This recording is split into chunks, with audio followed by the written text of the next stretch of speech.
Aujourd'hui, on parle des ZFE ou zones à faibles émissions. Ça sonne bien, non? Protéger l'environnement, respirer un air pur. Mais attendez, est-ce que tout ça tient vraiment debout? Pas tant que ça. Écoutez bien jusqu'à la fin, cela va forcément impacter ta vie quotidienne. Alors, qu'est-ce que c'est une ZFE?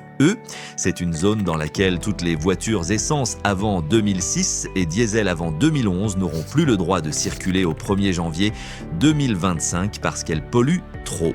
Ces ZFE sont le Grand Paris avec des règles différentes suivant les départements, puis Rouen, Reims, Strasbourg, Lyon, Grenoble, Saint-Étienne, Toulouse, Montpellier, Marseille et Nice. Mais d'autres agglomérations sont également concernées.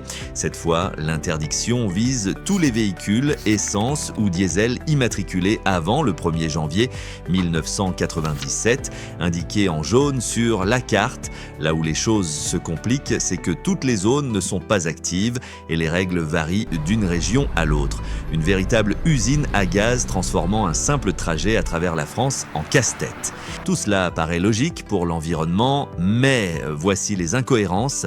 En numéro 1, ton vieux diesel qui vient de passer le contrôle technique avec mention nickel, monsieur ça roule, eh bien il est quand même interdit en ZFE.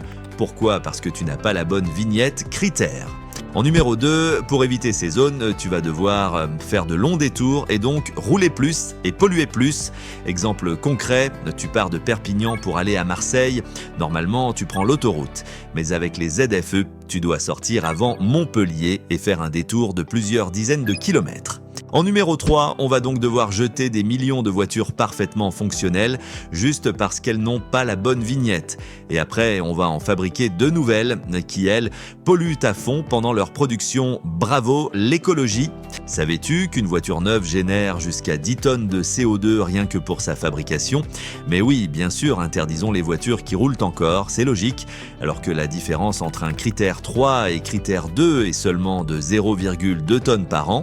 En conclusion, oui, protéger l'environnement, c'est hyper important, mais les ZFE, ça ressemble à une solution qui fait plus de mal que de bien, sans parler de l'aspect économique et l'exclusion de certaines catégories sociales, notamment les jeunes.